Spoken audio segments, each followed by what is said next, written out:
Et let's go, c'est parti pour ce premier épisode où je t'explique comment perdre du gras pendant que je fais mes pas. On peut littéralement dire que tu vas perdre du gras pendant que je marche à ta place.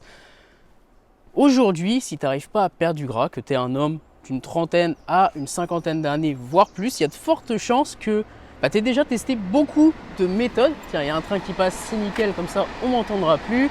Bref, ce que je disais, c'est que si aujourd'hui tu as dépassé la trentaine ou la cinquantaine et que ton objectif c'est toujours de perdre un maximum de gras, que tu aimerais retrouver un physique athlétique, potentiellement aujourd'hui, tu n'oses pas encore le dire, mais tu aimerais avoir des résultats insolents, et bien écoute bien ce qui va suivre parce que clairement ça peut changer ta vie. La réalité, c'est qu'aujourd'hui, si tu as déjà testé plusieurs méthodes, si tu as déjà testé plusieurs diètes, si tu as déjà essayé de perdre du gras plusieurs fois mais que tu n'as pas eu les résultats que tu voulais, c'est qu'en réalité, t'en fais trop. En fait, c'est pas que t'en fais pas assez, ça sert à rien de culpabiliser, c'est très probable que tu en fasses trop. Et ce que j'entends par trop, c'est que tu vas chercher des méthodes beaucoup trop complexes par rapport à ce que tu peux faire.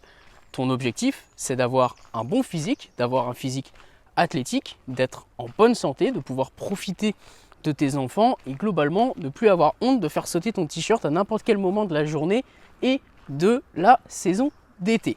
Je suppose qu'on est d'accord. Si tu n'es pas d'accord et que tu as d'autres objectifs, n'hésite pas à me les partager, mais en général, c'est ça qui revient.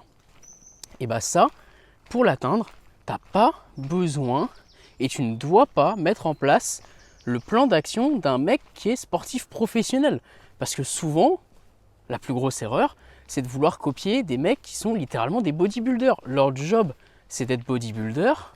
Ils mettent en place des stratégies par rapport à leur job. C'est exactement comme si là, tu te disais j'ai envie de reprendre à aller courir, à faire des petits footings et tu te copiais l'entraînement d'Usain Bolt. Il y a un moment, ça ne va pas marcher parce que premièrement, tu n'as pas les mêmes objectifs que lui. Deuxièmement, tu n'as pas la capacité d'encaisser ce qu'il fait et tu vas tout simplement te planter. Et c'est exactement la même chose sur la perte de gras. Aujourd'hui, si tu as déjà testé plein de méthodes, que tu n'as pas eu les résultats que tu voulais et que tu veux vraiment des résultats insolents, quand je dis insolents, c'est perdre plus de 10 kg sur les 90 prochains jours en fonction de ton gabarit, mais c'est aller chercher un physique athlétique. Et ça, dans les 3 prochains mois, tu peux clairement aller chercher ce physique athlétique si tu as moins de 10 kg à perdre. Jusqu'à 12-13 kg, tu peux largement aller le chercher et avoir des abdos. Si tu as plus que ça à perdre, tu peux te dire que tu peux perdre vraiment beaucoup de kilos. Entre 15 et 20 kg en 90 jours, c'est largement abordable. Maintenant, ce qui t'intéresse, c'est de savoir comment on fait. Rudy, dis-nous comment on fait parce que là, tu blablates pour rien.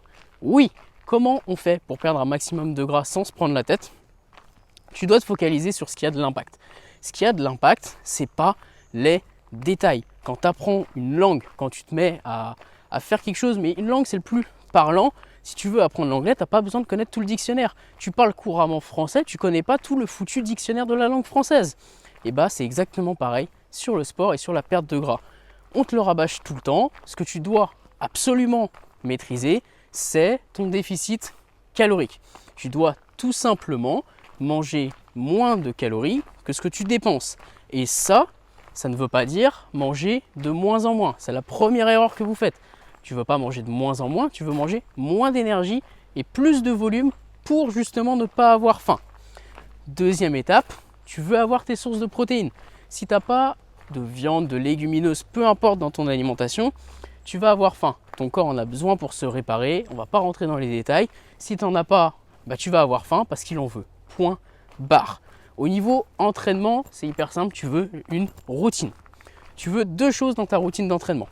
Tu veux premièrement un sport qui te plaît. Il faut que ça te plaise et dans l'idéal que tu puisses ajouter de la résistance. Si tu peux ajouter de la résistance à ton entraînement, le plus parlant c'est le côté musculation, mais ça peut être du cross-training, ça peut être des sprints en course à pied, ça peut être des sprints à vélo, peu importe pour le moment, le plus impactant c'est d'avoir un sport que tu aimes et un sport sur lequel tu peux savoir si tu progresses. Donc si tu fais de la course à pied, trouve un petit tour autour de chez toi qui te plaît et va te challenger 1 à 2 fois par semaine sur ce tour en te disant voilà, l'objectif c'est simplement de le finir plus rapidement, de le finir potentiellement en étant moins fatigué, c'est la même chose, et let's go. Si c'est sur tes entraînements de musculation, progresser dessus avec des charges, des séries, des répétitions en plus, anyway.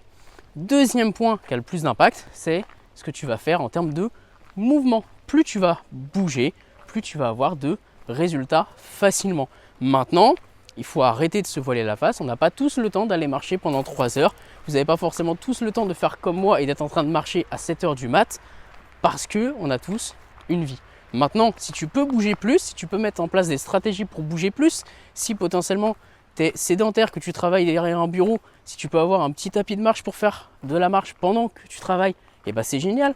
Si potentiellement ça ne te dérange pas de regarder ta petite série du soir sur un petit vélo ou sur un petit tapis de marche pour juste bouger et pas commencer à transpirer comme un goret, et ben let's go. Si tu peux pas le faire, et ben tu adaptes l'alimentation et l'entraînement autour de ça. Dans tous les cas, ce que tu veux, c'est te simplifier la tâche. Et là, tu le comprends, je t'ai pas parlé de diète en particulier, je t'ai pas parlé de méthode en particulier, je t'ai pas parlé de HIIT, de jeûne intermittent ou je ne sais quoi. Ça, c'est des outils. Et si aujourd'hui, tu n'as pas eu de résultat, c'est que tu as choisi des outils qui ne te plaisent pas ou alors qu'on t'a fait des promesses miraculeuses. La réalité, c'est que c'est simple. Tu dois apprendre à manger moins de calories que ce que tu dépenses. Ça passe le plus simplement possible en mangeant des légumes. C'est aussi bête que ça. Plus tu auras de légumes dans ton assiette, plus ce sera facile. Et à t'entraîner régulièrement. Dans un premier temps, si tu fais ça, c'est bon. Maintenant, il ne faut pas tomber dans l'excès d'aller chercher à faire énormément de sport et à ne plus rien manger comme je te l'ai dit, parce que sinon, tu ne vas pas tenir. Donc si aujourd'hui, tu as déjà testé plein de méthodes, que tu n'as pas eu les résultats que tu voulais et que tu ne sais pas quoi faire, demande à quelqu'un qui sait quoi faire. Demande à quelqu'un qui l'a fait avant toi. Que ce soit moi ou quelqu'un d'autre, je m'en fiche. Ça n'a pas besoin d'être moi. S'il y a quelqu'un en qui tu as confiance autour de toi, en termes de progression, en termes de sport, demande-lui comment faire. S'il n'y a personne et que ce que je te raconte te motive à passer à l'action, tu m'envoies un message, on se fixe un appel et on voit ce qu'on peut faire sur ton plan d'entraînement et de diète. Tchuss!